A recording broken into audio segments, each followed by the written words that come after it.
Welcome to The Assist. My name is Roey. I'm here to help you with all the latest sneaker drops. Today we're going to be reviewing the Adidas and Kanye Yeezy Boost 350 V2 in cream white. These are actually one of my favorite out of all the colorways they've done in the V2s. Alrighty. Now, these are actually, there's been plenty of colorways released of Yeezys, though these, as far as model goes, are the third model released. The first model being the 750, second model being the 350. Actually, these would be the fourth model released because there's the duck boot in there before that, so fourth model released. The Yeezy 350 V2, it's basically gone from the Yeezy 350 V1 and just changed a couple of things. They basically broadened out the sole. They changed up how they did the heel tab. Some of the actual V2s don't even have a heel tab.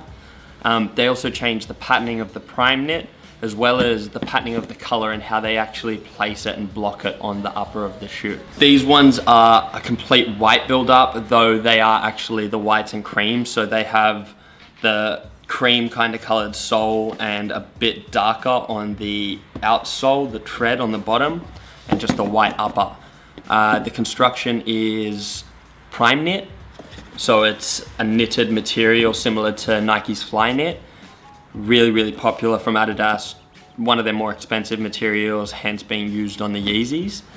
They've got the stitching through the forefoot here, as well as the nylon heel tab here, which we didn't see on the Oreos and I think the first three releases of the V2s.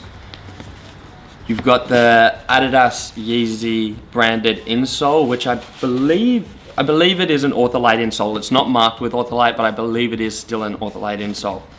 Underneath, you can see the Boost inside the midsole encapsulated in this rubber casing.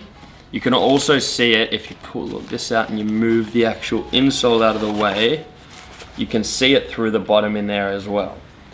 So these are actually incredibly comfortable. Underneath your foot feels like a cloud. Above your foot, the upper, it feels like a sock. And so those two things combined makes the shoe incredibly comfortable. They do fit a half a size to a full size tight. So me personally, I have the Oreos. I'm an 8 in everything. I jumped up to an 8.5 in the Oreos, and they're still a snug fit. I could have got on away with a 9. So absolute minimum, jump up a half a size. The prime knit upper it's really nicely constructed. They changed the patterning, which actually gives the shoe tone and texture, and it breaks up all different sections of the shoe, like where you can see it come from a very thick sort of knit and slowly becomes a very tight knit through this, where would usually be the stripe on the V2s.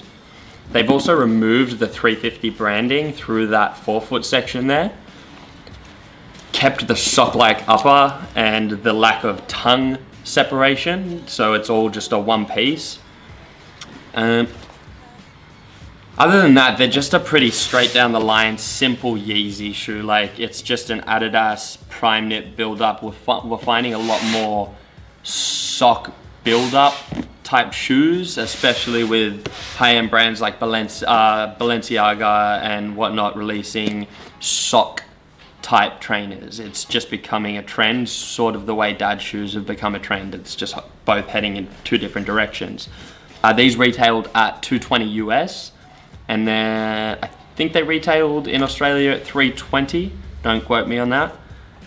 And they resell for a bit higher, quite a bit higher, being a Kanye West shoe. People at the moment are saying the hype on Yeezys is dead. I don't believe it for a second. It will always be around as long as Kanye's around, and as long as he has a following of people listening to his music, there'll be a following of people looking for his shoes. I would personally wear these because I don't mind the 350 V2 actual style at all. I do have the Oreos. The white, however, I don't know if I could trust myself. I am a white shoe guy. I always go for white shoes. However, I feel like I would destroy these in one night. So I'm a little bit hesitant to drop the money on them myself.